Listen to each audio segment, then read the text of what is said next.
ஸ்ரீ குருவாயூரப்பன் திருவடிகளே சரணம்.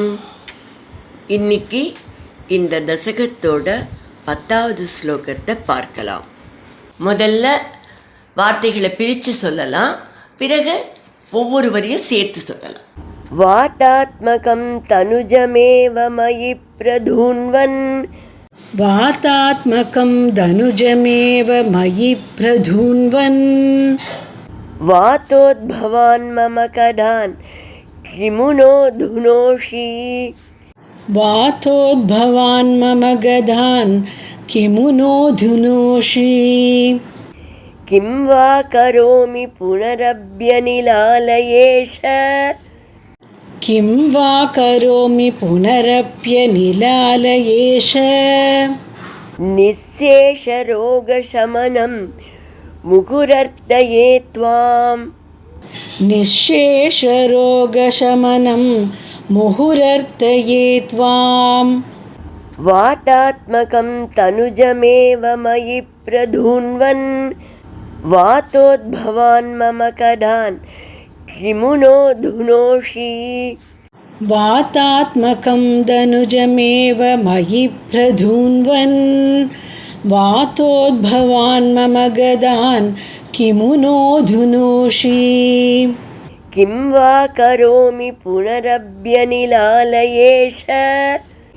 நிஸ்ஸேஷரோகசமனம் முகுரர்த்தயே த்வாம். கிம் வா கரோமி புனரப்யநிலாலயேஷ. நிஸ்ஸேஷரோகசமனம் முகுரர்த்தயே த்வாம்.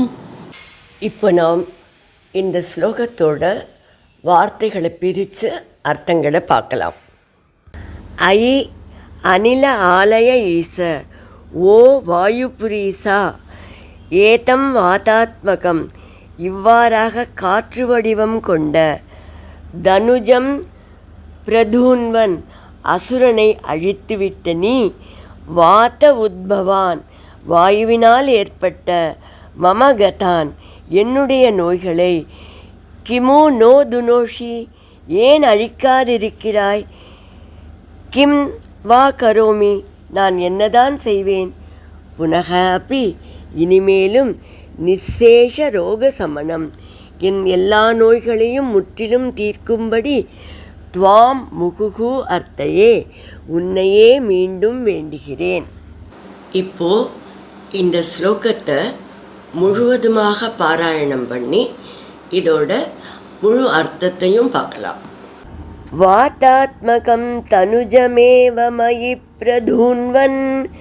வாதோத்பவான் மம கடான் கிமுனோ துனோஷி. கிம் வா கரோமி புனரப்யநிலாலயேஷ. நிஸ்ஸேஷரோகசமனம் முகுரர்த்தயே த்வாம். பகவானே, வாதரூபியான அசுரனை, அதாவது காற்று ரூபத்தில் வந்த அசுரனை இவ்வாறு சம்ஹாரம் செய்த நீங்கள் வாதத்தினால் உண்டான என்னுடைய நோயை ஏன் நாசம் செய்யவில்லை. நான் என்னதான் செய்வேன். குருவாயூரப்பா, மிச்சமில்லாமல் என்னுடைய எல்லா நோய்களையும் நீங்கள் போக்க வேண்டும் என்று மறுபடியும் திரும்ப திரும்ப நான் உங்களையே பிரார்த்திக்கிறேன் என்று பிரார்த்தனை செய்து பட்டதிரிகள் தசகத்தை முடிக்கிறார். எல்லாருடைய எல்லா விதமான உடல் நோய்களையும் பிறவி பிணியையும் நீக்கி அருள வேண்டுமென்று நாமும் பட்டதிரிகளுடன் சேர்ந்து பகவான் ஸ்ரீ குருவாயூரப்பனை பிரார்த்திப்போம்.